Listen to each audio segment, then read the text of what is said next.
Good morning, evening, or afternoon, depending on when you are listening to this, the latest episode of our Susty Talk video interview series. With most of you working remotely or on furlough, this series is designed to keep you guys connected with each other and to other sustainability leaders at this time. And I'm delighted that on the phone today we have Tom from Ecover, who many of you will probably know. He's a regular face at all of our events and is always popping up. So thank you for joining me today, Tom. No problem. Thank you. And yeah, if you could just give an update. I know we've been discussing this off air on how you and your team are working at the moment. I know that it's been really busy for you guys, and whereas a lot of people have seen falls in sales or pauses in projects, that cleaning supplies and household supplies sales are just going like this. Yeah, indeed. If currently indeed you sell soap, it's definitely relevant business in times of COVID-19. But for others, indeed, we have as a team, we've of course faced the same lockdown situation as most of us. So basically, our offices have been closed as from several lockdowns in each country. So what did happen that immediately we switched all to remote working.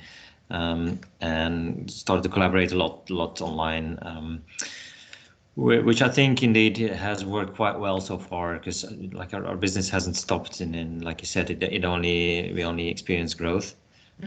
So we had to be just on top of everything, and we kind of managed to do that quite well through the virtual meetings. Even things like, as I'm heading up innovation, so even things like innovating and collaborating together in doing hackathons and design sprints and all that stuff, kind of shifted from, like, normally you sit in a room, you do the post-its stuff, but we started using digital tools for that, and I think it worked quite well in hindsight.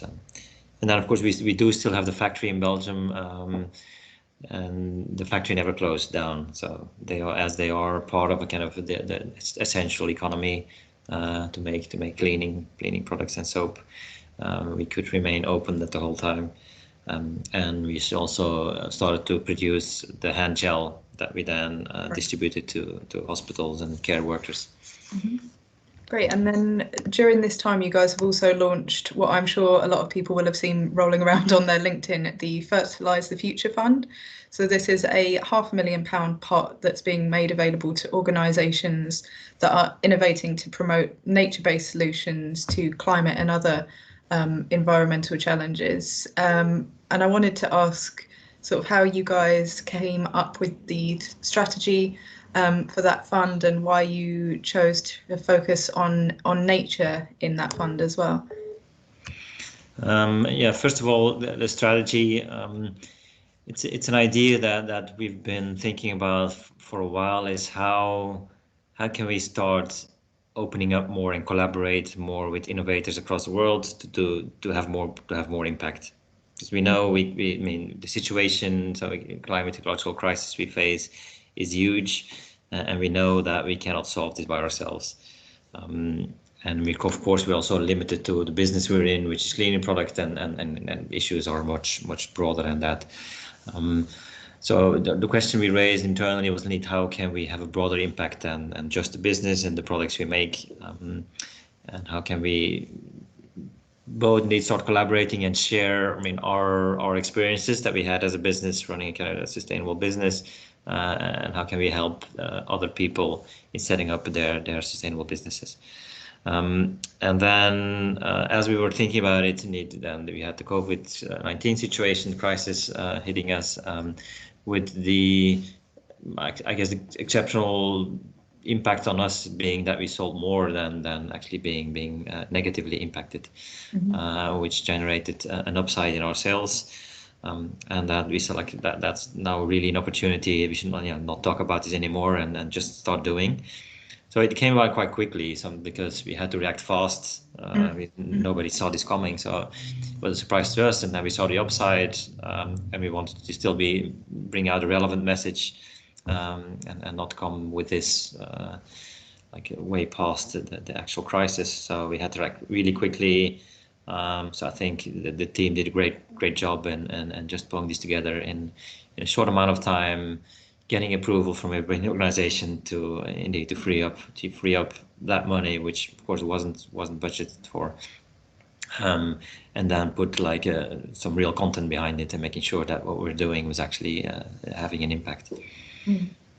And then could you tell us a bit more about sort of the mechanics of the fund? So how do people apply, who can apply, and then if they get the funding, how will you guys work together sort of after the initial you've been successful moment? So yeah, the application form can be found on the website, and it's pretty straightforward. You don't need to go through lots of questionnaires and so on. It's a limited amount of information you need to share, but we do ask from people that they can present just more than just an idea. You need to have like already have shown some results in this area, so it needs to go broader than just an idea. And then we added that, and that's a question you raised earlier as well, like the nature element, which is a context that we believe is very important. And we didn't need that for a very specific reason, because we think nature-based solutions, as problems that we face are indeed systemic, and it's a combination of the climate emergency, and there's a biodiversity problem, there's a social we have social issues, inequality, and all of those issues from a systemic point of view can be kind of related back in how nature deals right. with the issues. And it's a belief that we always had as a business in when being faced with an environmental problem across history, is like, how does nature make this work? Because nature has evolved and over a billion years and evolved to creating optimized systems that are in balance with all the elements in play, so they create nutrients whilst not having an impact. So that's like the solution that we are looking for to solve all of those crises together. Obviously we need to find them in nature, so the inspiration needs to come from nature.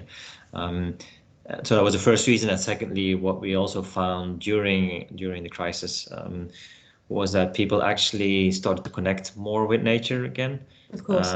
Yeah, so while people faced in lockdown, you can't travel, some people have had a bit more time on their hands, and we got lots of response of people saying that they started to explore their local parks and went out more and really kind of connected back to nature, because that was the one thing that could actually bring some peace of mind. Great. And then we've been talking about how the whole reason for this fund's existence at this moment in time is because sales did pick up, and I know that every single cleaning product company will have seen sales picked up. In the first sort of months of this, you had to be down at my Tesco's within the first hour of opening if you wanted any kind of cleaner. But I wanted to see whether you thought that sustainability was also a differentiator or a driver in sales, because I know it has been for a lot of big businesses pre-lockdown and hopefully afterwards too.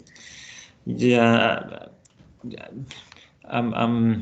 I definitely want to believe so, and it's hard to get the real data points to show like have we grown faster than our competitors, and we have some data, but I think indeed everybody, I think especially in the beginning, it was like people wanted to have access to cleaning products and just almost any products I guess would do, because of the fear for the pandemic.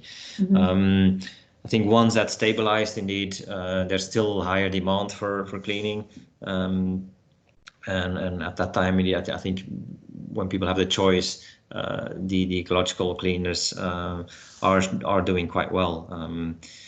There's a bit that challenge indeed. On one way, there's the perception eventually that ecological cleaners might not work as well, and that you need harsh chemicals to kill everything. Right. And so indeed you might have seen a shift to more aggressive products as well.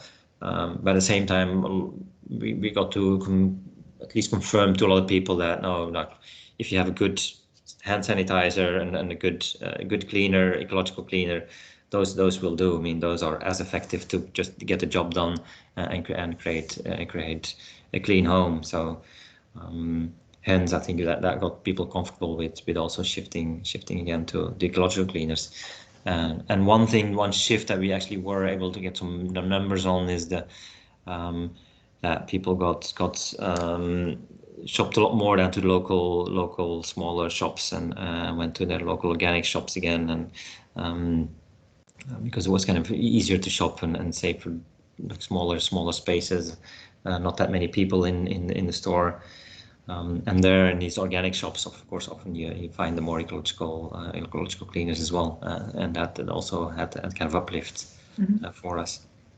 No, and as well as this paranoia about, oh, is my hand sanitizer clean enough? Is my cleaner clean enough? We have seen that there is maybe some paranoia about refill, which I know is a big part of Ecover's model. All of these organic shops that you're mentioning usually have at least one sort of Ecover dispenser. So how has that part of the business been for you guys during lockdown?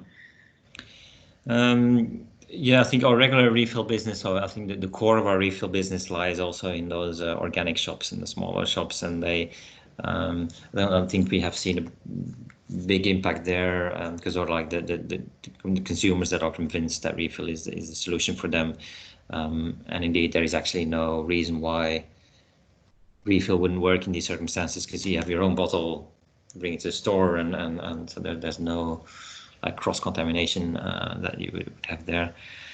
But what we did see kind of slight impact though is with the tests we've been doing with the retailers. So we have ongoing tests with some retailers in the UK with getting refill into the stores, and those tests have been impacted, but more not that the retailers are less engaged or less kind of driven to get refill in place as well, but just retailers have been faced with enormous pressure just to get their business, like the store, the changes that need to be done in the store, the kind of different management of sanitizing and everything. It just had shifted priorities just in the first place, just make sure that people get their hands on products they need. So there was slightly less attention refill, but I'm sure that they're as convinced as ever to make it happen in the long term. I hope that is the case. There's definitely logistical challenges. It's really odd walking past my local health food shop and seeing the ladies in there have visors, but they seem really determined to keep welcoming everyone in and to come in. So fingers crossed.